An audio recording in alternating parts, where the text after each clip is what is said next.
నమస్తే. Welcome to big Telugu TV. ప్రస్తుతం మనతో పాటు ఉన్నారు అశోక్. నమస్తే అండి అశోక్ గారు. నమస్తే స్వర్ణ గారు. అశోక్ గారు, సమంత గారు ఏం చేసినా ఒక రకంగా చెప్పాలి అని అంటే అది ఒక వైబ్ తీసుకొస్తుందనే చెప్పొచ్చు. ఈ మధ్య కాలంలో తను చేసిన సినిమాలు ఏమీ లేవు, బట్ సోషల్ మీడియాలో మాత్రం ఎప్పుడు యాక్టివ్గానే ఉంటూ ఉన్నారు. మొన్నటికి మొన్న తెరపైన మనకి పెద్దగా కనిపించకపోయినా శుభం అనే సినిమాతో ప్రొడ్యూసర్గా మారారు. ఒక చిన్న రోల్ అయితే చేశారు, క్యామియో చేశారు. దాంట్లోనే ఆద్యాంతం సమంత గారి గురించి చూసిన వాళ్ళు కూడా ఉన్నారు. అయితే ఇప్పుడు సంథింగ్ ఏదో లొకేషన్ సర్చ్ చేయడానికి వెళుతున్నాము అని వాళ్ళు ఏదో చెప్పుకున్నారు, కానీ ఏదో వెకేషన్ వెళ్తున్నట్టుగా మాత్రం ఆ పిక్స్ ఉన్నాయి. అది స్వయాన సమంత గారే పోస్ట్ చేశారు, అందులో రాజు గారు కూడా ఉన్నారు. సో వెంటనే మళ్ళీ ఇద్దరి మధ్య ఏదో నడుస్తుందేమో అని ఒక అపోహ, ఆరోపణ, ఇంకేమైనా గాసిప్ ఏం చెప్తారు? ఇండస్ట్రీ అంటేనే గాసిప్స్ కదండి. ఇప్పుడు కూడా ఇండస్ట్రీ చుట్టూరే గాసిప్స్ తిరుగుతూ ఉంటాయి. ఏం లేకపోయినా కూడా గాసిప్స్ ఎక్కువగా సర్క్యులేట్ అవుతూ ఉంటాయి. కాబట్టి ఇండస్ట్రీకి సంబంధించి ఇంకా తప్పదు, కంపల్సరీ ఫ్యాన్స్ కావచ్చు, కొంతమంది అభిమానులు ఆమెను హేట్ చేసేవాళ్ళు, లేదంటే ఆమెను లవ్ చేసేవాళ్ళు ఖచ్చితంగా ఒక్కొక్కరు ఒక్కొక్క విధంగా స్పెక్యులేషన్స్ చేస్తూ ఉంటారు, ట్రోల్స్ చేస్తూ ఉంటారు. సరే, ఈ టాపిక్కి సంబంధించి చూసుకుంటే రాజ్ నిడుమానూరి గారికి సంబంధించి this is not first time. వీళ్ళ మీద చాలాసార్లు చాలామంది చాలా అలిగేషన్స్ చేస్తూ వచ్చారు. కొంతమంది చిన్న చిన్న సెలబ్రిటీలు వాళ్ళ ఫేమ్ కోసమో లేదంటే పెద్దవాళ్ళని టార్గెట్ చేస్తే మనం ఇంకొంచెం ఫేమస్ అవుతామని చెప్పేసి చాలామంది మాట్లాడుతూ వచ్చారు. ఈవెన్ సమంత గారి గురించి సంబంధించి కూడా గతంలో కూడా చాలామంది చిన్న చిన్న వాళ్ళందరూ కూడా, కాస్టింగ్ సంబంధించి వాళ్ళందరూ కూడా ఆమె గురించి కొంత నెగిటివ్గా మాట్లాడటం ఏదైనా కూడా చేస్తుంటారు. ఇక్కడ మెయిన్ టాపిక్ ఏంటంటే, సరే సమంత గారికి సంబంధించి గతంలో చైతన్య గారితో మ్యారేజ్ అయిన తర్వాత ఆ తర్వాత వాళ్ళిద్దరు డివోర్స్ తీసుకోవడం, ఇద్దరు సపరేట్ లైఫ్స్ మళ్ళీ స్టార్ట్ చేయడం, సపరేట్ జర్నీ స్టార్ట్ చేసుకుంటూ వచ్చారు. ఆ తర్వాత ఆమెకి ఎవరికి వ్యక్తిగత జీవితానికి సంబంధించిన స్వేచ్ఛ వాళ్ళకు ఉంటుంది. ఎవరు వాళ్ళని పట్టుకొని జైల్లో పెట్టి పంజరంలో పెట్టాల్సిన అవసరం లేదు. ఆమెకు తెలుసు షీఈ్ నాట్ ఎ కిడ్ కదా. సో కంపల్సరీ ఒక మెచ్యూరిటీ లెవెల్ ఉన్నటువంటి ఒక ఉమెన్. కాకపోతే ఇక్కడ ఏంటంటే ఈ రాజ్ నిడుమానూరికి సంబంధించిన వ్యవహారం వచ్చేసరికి ఆయన కూడా ఒక డైరెక్టరు, ఇండస్ట్రీకి సంబంధించిన ఒక వ్యక్తి, బాలీవుడ్కి సంబంధించి కావచ్చు, ఈవెన్ టాలీవుడ్కి సంబంధించి కూడా కొన్ని సినిమాలు ప్రొడ్యూస్ చేయడం ఇలాంటివి కూడా చేస్తూ వచ్చారు. మీరు చెప్పినట్టు ఇందాక శుభం సినిమాకి సంబంధించి కూడా ఆయన కూడా ఒక రోల్ ఉందని చెప్పాలి. అయితే ఎక్కువగా సమంత గారు ఆయన కలిసి ట్రావెల్ చేస్తున్నటువంటి నేపథ్యంలో ఖచ్చితంగా ఇలాంటి రూమర్స్ వస్తూ ఉంటాయి. దీని మీద జనాలందరూ కూడా చర్చించుకుంటూ ఉంటారు, ఫ్యాన్స్ అందరూ కూడా చర్చించుకుంటూ ఉంటారు. అయితే ఈ టాపిక్కి సంబంధించి ఏంటంటే వీళ్ళు అంటే అక్కడ వస్తున్నటువంటి సోర్స్ ఏంటంటే రాబోయే రోజుల్లో ఒక ఫిలింని ప్రొడ్యూస్ చేయబోతున్నారు, లేదంటే ఒక ఫిలిం ఒక సంబంధించిన ఇష్యూలో లొకేషన్స్ చూడటానికి అక్కడ లొకేషన్స్కి వెళ్ళి కొన్ని డిస్కషన్స్ కోసం వెళ్తున్నారు అనేది మెయిన్ థియరీ. కానీ ఇక్కడ ఏమైపోయింది నెగిటివ్గా, ఇప్పుడు కంపల్సరీ మనం ఎట్లా చూసుకున్నా కూడా సమంత గారికి సంబంధించి చైతన్య గారి ఫ్యాన్స్ ఏదో ట్రోల్ చేశారని చెప్పేసి వీళ్ళు, లేదంటే చైతన్య గారి మీద ఏమైనా ట్రోల్స్ వస్తే సమంత ఫ్యాన్స్ ట్రోల్ చేశారని వాళ్ళు, ఇలా ఒకళ్ళ మీద ఒకళ్ళు వాళ్ళు బాగానే ఉన్నప్పటికి కూడా ఫ్యాన్స్ మధ్యలో వాళ్ళు క్రియేట్ చేసేటువంటి కొన్ని పోస్టులు, వాళ్ళు పెట్టేటువంటి కొన్ని పోస్టుల వల్ల ఇలాంటి న్యూసెన్స్, ఇలాంటి ఎక్కువ స్పెక్యులేషన్స్ స్ప్రెడ్ అవుతూ ఉంటాయి. అయితే వీళ్ళు పర్టికులర్గా సమంత గారు పెట్టేటువంటి పోస్ట్కి సంబంధించి వాళ్ళు బయటికి వెళ్ళినటువంటి లొకేషన్స్ సంబంధించి సీన్స్కి సంబంధించి మెయిన్. అయితే ఇంకొక పాయింట్ ఏంటంటే ఇక్కడ అందరూ అడుగుతుంది ఏంటంటే మరి డైరెక్టర్కి ప్రొడ్యూసర్కి గానో లేదంటే ఎలా ఫ్రెండ్గానో ఉంటే అంత క్లోజ్గా ఉంటారని అడుగుతారు. క్లోజ్గా ఉంటారని అడిగినప్పుడు దానికి ఎవరు సమాధానం చెప్పాలి? మళ్ళీ వాళ్ళే సమాధానం చెప్పాలి. అయితే సమంత గారని చెప్పాలని అంటే లేదంటే రాజ్ నిడుమానూరి గారని చెప్పాలి. సాధారణంగా ఒక సినిమా ఒక ప్రాజెక్ట్ కలిసి వర్క్ చేస్తూ ఉంటారు, అప్పుడు ఏం పెద్ద ఇష్యూస్ ఏమి ఉండవు. బట్ పదే పదే పదే పదే కలిసి వర్క్ చేస్తున్నప్పుడు సాధారణంగా ఇలాంటివి మనం చూసాం. ఇది గతంలో కూడా హీరోయిన్స్ చూసాం.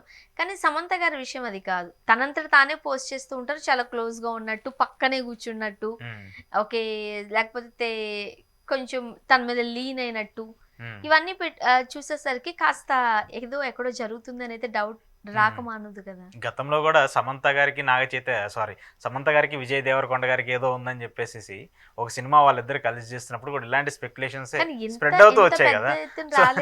సో స్ప్రెడ్ అవుతూ వచ్చినప్పుడు ఏమైపోద్ది, ఖచ్చితంగా ఒక సినిమాకి సంబంధించి ఒక జర్నీ ట్రావెల్ చేస్తున్నప్పుడు ఒక 1 year, ఒక 1.5 year పాటు వాళ్ళ ఆ కో యాక్టర్స్తోనో కలిసి జర్నీ చేస్తూ ఉంటారు. కొంత మంచి బాండింగ్ ఏర్పడుతూ ఉంటుంది. ఒకవేళ వాళ్ళకి నచ్చితే దాన్ని కంటిన్యూ చేస్తారా లేదనేది కూడా అప్ టు దేర్, వాళ్ళకి సంబంధించిన వ్యవహారం. కానీ ఇక్కడ ఏమైపోతుందంటే అదే నేను ఇందా చెప్పినట్టు వీళ్ళ మీద చాలా ఆరోపణలు వస్తున్నప్పటికీ కూడా వాళ్ళు ఎక్కడ దాన్ని కండెమ్ చేయట్లేదు, దాని మీద రియాక్ట్ అవ్వట్లేదు. సో అంటే ఇప్పుడు ఏదన్నా మీ గురించో నా గురించి ఏదన్నా ఒక నెగిటివ్ పబ్లిసిటీ వస్తున్నప్పుడు మనం దాన్ని భరించలేము, వెంటనే రియాక్ట్ అవుతాం. ఎందుకు నేను ఇలాంటిది ఒపీనియన్ ఏం లేదు బాబు, మీరు ఏదైతే అనుకుంటున్నారో అదంతా కూడా అబద్ధము, అవాస్తవము. సో దయచేసి దీని మీద ఫేక్ అలాంటివి స్ప్రెడ్ చేయొద్దు అని చెప్పేసి కూడా చెప్తూ ఉంటాం. కానీ వీళ్ళు ఎక్కడా కూడా దానికి సంబంధించి ఖండించకపోవడం వల్ల ఏమైపోతుంది, ఇదే నిజమేమో అనేటువంటి ఒక వాదన జనాల్లోకి వెళ్ళిపోతుంది. ఫ్యాన్స్ అందరూ కూడా అవునా ఒకవేళ ఇది నిజమేమో అయినా ఇండస్ట్రీలో ఇవన్నీ కామన్గా జరుగుతూ ఉంటాయి కదా, ఒకరితో ఇంకోళ్ళు మాట్లాడతారు, ఇంకొకరితో ఇంకోళ్ళు జర్నీ చేస్తూ ఉంటారు, ఇవన్నీ కామన్ అనుకునే థియరీకి వెళ్ళిపోయినాయి తప్పితే ఇది కూడా ఈ రోజు ఉంటుంది. సమంత పోస్ట్ పెట్టింది కాబట్టి ఈ రోజు టాపిక్ అవుతుంది, రేపు సమంత ఇంకో పోస్ట్ పెడితే రేపు ఇంకో టాపిక్ అవుతూ ఉంటుంది. సో ఇండస్ట్రీకి సంబంధించిన వ్యవహారాలన్నీ కూడా వాళ్ళు పెట్టేటువంటి ఆ పోస్టుల మీదే మోస్ట్ ఆఫ్ ద డిపెండ్ అయి ఉంటాయి. ఎందుకంటే దే ఆర్ బిగ్, వాళ్ళు ఒక బిగ్ ఫెమిలియర్ ఉన్నటువంటి ఒక సెలబ్రిటీ కాబట్టి ఆటోమేటిక్గా వాళ్ళకు ఉన్నటువంటి ఫాలోవర్స్ కాబట్టి వాళ్ళు ఉన్నటువంటి ఫ్యాన్స్ కావచ్చు ఎక్కువగా వాళ్ళని వాచ్ చేస్తూ ఉంటారు కాబట్టి వాళ్ళు ఏ పోస్ట్ పెట్టినా కూడా వైరల్ అవుతుంది. ఇందా నేను చెప్పినట్టు కొంతమంది పాజిటివ్గా తీసుకునే వాళ్ళు లైక్ కొట్టి వదిలేస్తారు, లేదంటే నెగిటివ్గా తీసుకునే వాళ్ళు దాన్ని షేర్లు చేస్తూ ఒక నెగిటివిటీని స్ప్రెడ్ చేయడం తప్పితే. కానీ అంటే నాగ చైతన్య గారు పెళ్లి తర్వాత సమంత గారు కూడా పెళ్లి చేసుకుంటే మంచిది, తను కూడా లైఫ్లో సెటిల్ అవ్వాలి అండ్ హెల్త్ పరంగా తను చాలా సఫర్ అవుతున్నారు, డిస్టర్బెన్సెస్ చూసారు తను. అవును. సో కాబట్టి ఒక తోడు ఉంటే మంచిదే కదా అని పాజిటివ్ గా తీసుకునే వ్యక్తులు ఉన్నప్పుడు ఎందుకు ఫొటోస్ పెట్టి ఊరిస్తున్నారు? ఏదో ఒకటి చెప్పొచ్చు అంటే కదా. ఈ పాయింట్కి ఏంటంటే రీసెంట్గా సమంత గారు ఇలాంటి ఒక ఇంటర్వ్యూలో వెళ్ళినప్పుడు, బాలీవుడ్కి సంబంధించిన ఒక పోడ్కాస్ట్ ఇంటర్వ్యూలో ఆమె చెప్పినప్పుడు ఏంటంటే ఈ మ్యారేజ్ అనేటువంటి సబ్జెక్ట్ గురించి క్వశ్చన్ అడిగినప్పుడు ఆమె ఏం చెప్పింది, ఇట్స్ టేక్ సమ్ టైమ్ అని చెప్పింది. అంటే దానికి సంబంధించి దాన్ని కండెమ్ చేయట్లేదు అలా అని చెప్పేసి నేను చేసుకోనని చెప్పట్లేదు, ఇట్స్ టేక్ సమ్ టైమ్ అంది. సో దాని మీద అభిప్రాయం ఉంది, ఆవిడకి అభిప్రాయం ఉంది, ఏం చేయాలి ఎలా చేయాలనే ఒక ఆలోచన ఉంది. కానీ అది ఎప్పుడు ఎక్కడ ఎలా చేయాలనేది ఆమెకి మాత్రమే క్లారిటీ ఉంది, ఇంకెవరికి లేదు. సో ఆమె క్లారిటీ ఇచ్చేంత వరకు మనలాంటి వాళ్ళందరికీ కూడా ఇలాంటి క్వశ్చన్స్ రైజ్ అవుతూనే ఉంటాయి. సో ఈ క్వశ్చన్స్కి ఆన్సర్ ఆమె మాత్రమే ఇవ్వగలరు. ఆమె ఒపీనియన్ ఉందని చెప్పింది కాకపోతే ఇట్స్ టేక్ సమ్ టైం ఉంది కాబట్టి సో ఆ టైం వచ్చేంత వరకు మనం వెయిట్ చేయాల్సింది. ఆ టైం వచ్చేంత వరకు ఇలాంటి స్పెక్యులేషన్స్కి సంబంధించి మీరు నేను ఇంకొక ఫ్యాన్స్ అందరూ కూడా ఇట్లా మాట్లాడుకోవడానికి తప్పితే దానికి సొల్యూషన్ ఆమె మాత్రమే చెప్పాలి. అంటే యాక్చువల్గా ఏదైనా ఈ మధ్య కాలంలో అది టాలీవుడ్ బాలీవుడ్ అనేది పక్కన పెడితే ఏ వుడ్ అయినా సరే ఏదైనా ఒక న్యూస్ని ఫస్ట్ ఫ్యాన్స్తో పంచుకోవాలి అని అంటే కొన్ని ఇండికేషన్స్ ఇస్తున్నారు. అప్పట్లో కూడా సమంత గారు మీకు ఐడియా ఉండుంటే అక్కినేని అన్న పదం తీసేశారు. ఫస్ట్ తీసేసిన 6 months తర్వాత కదా డివోర్స్ వచ్చింది. ఓహో వీళ్ళ మధ్య గొడవలు జరుగుతున్నాయేమో అనేది. ఇప్పుడు ఇన్ని రూమర్స్ వస్తాయని వాళ్ళ వరకు వెళ్ళుంటుందా? వెళుతుంది. అయినా సరే కాస్త క్లోజ్ గా ఉన్న ఫొటోస్ షేర్ చేస్తూ ఉన్నారు. దాని అర్థం ఏంటి? మేబీ అది కూడా ఒక ఇండికేషన్ మీరు చెప్పినట్టు. అదే అది కూడా ఒక ఇండికేషన్. ఇప్పుడు చైతన్య గారికి సంబంధించి సమంత గారికి సంబంధించి ఏదో గొడవలు జరుగుతున్నాయి అనేటువంటి మనకి ఎలా తెలిసింది? వాళ్ళ ఇన్స్టాగ్రామ్ సంబంధించి అన్ఫాలో చేయటమో, లేదంటే వాళ్ళ నేమ్స్ రిమూవ్ చేయటమో, వాళ్ళిద్దరూ కలిసి ఉన్నటువంటి ఫోటోలన్నీ డిలీట్ చేయటము, ఇలాంటివన్నీ డిలీట్ చేసినప్పుడు ఏమైపోతుంది, ఆటోమేటిక్గా ఫ్యాన్స్కి అర్థమైపోతుంది, అరే ఇదేంటి సమంత చైతన్య కలిసినటువంటి ఫోటోలను డిలీట్ చేసింది, ఎందుకు డిలీట్ చేసింది అంటే ఒక క్వశ్చన్ రైజ్ అవుతుంది. దానికే కదా చివరి వరకు వచ్చి ఆ తర్వాత డివోర్స్ తీసుకునే వరకు మనకు అర్థమవుతుంది. సేమ్ యాజ్ ఇట్ ఈజ్ ఒకవేళ రాజ్ నిడమానూరికి సంబంధించి వాళ్ళిద్దరి మధ్య ఏ టైప్ ఆఫ్ రిలేషన్ ఉందో వాళ్ళు చెప్పాల్సింది. మేబీ అలాంటి ఒక రిలేషన్ ఉంటే దానికి సంబంధించి ఇండికేషన్స్ ఇస్తున్నారేమో అలాంటి పోస్టులు పెట్టి. జనాల్లోకి ముందుగానే మేము ఇలా చేయబోతున్నాము ఇన్ ఫ్యూచర్ అనే దాన్ని ముందుగానే ఇంజెక్ట్ చేసుకుంటూ వస్తారు ఇలాంటి పోస్టులు పెట్టేది. ఒకవేళ అది నిజమైతే, ఒకవేళ అది నిజం కాకపోతే దే హ్యావ్ గుడ్ ఫ్రెండ్స్ లాగా మనం చూడాల్సింది. దానికి మించి మరో పక్క రాజు గారి వైఫ్ శ్యామాలి గారి పోస్టులు కూడా వైరల్ అవుతూ ఉంటాయి. దానికి సంబంధించి తను ఏం పెట్టరు, బట్ ఏదో ఒక మెసేజ్ ఓరియంటెడ్ పెడుతూ ఉంటారు, ఒక కోట్స్ పెడతా ఉంటారు అనమాట. ఇప్పుడు మతం ఏదైనా కావచ్చు, బట్ మతం వల్ల మనం బాధపడకూడదు అంటే ఇది ఒక పోస్ట్ పెట్టారు. ఇప్పుడు ఆ ఫొటోస్ కి బాధపడే ఈ రకంగా షేర్ చేశారు అనే వాళ్ళు కొంతమంది ఉన్నారు. సంబంధం ఉందా? చెప్పాను కదండి, మీ థాట్ ప్రాసెస్ ఒకలా ఉంటుంది, నా థాట్ ప్రాసెస్ ఒకలా ఉంటుంది. అలాగే సమంత గారికి సంబంధించి వాళ్ళిద్దరు ఏదో ఒక పోస్ట్ పెడతారు. ఆమె పెట్టినటువంటి పోస్ట్ రాజ్ నిర్మాణానికి సంబంధించి వాళ్ళ వైఫ్ పెట్టినటువంటి పోస్ట్ ప్యారల్ అయిపోయింది అనుకోండి, చూస్తున్నప్పుడు సింక్ అవుతా ఉన్నది అనుకోండి, ఏమనుకుంటాము ఆటోమేటిక్గా ఇదేదో రియాక్షన్ అయిందిరా బాబు, ఈమె పెట్టిన పోస్ట్కి ఆమె కౌంటర్గా ఇంకొక ఏదో కోట్ పెట్టారు నెగిటివ్గా అనుకుంటూ ఉంటారు. కానీ అక్కడ ఉన్న ఇంటెన్షన్స్ ఏదో మనకు తెలియదు కదా.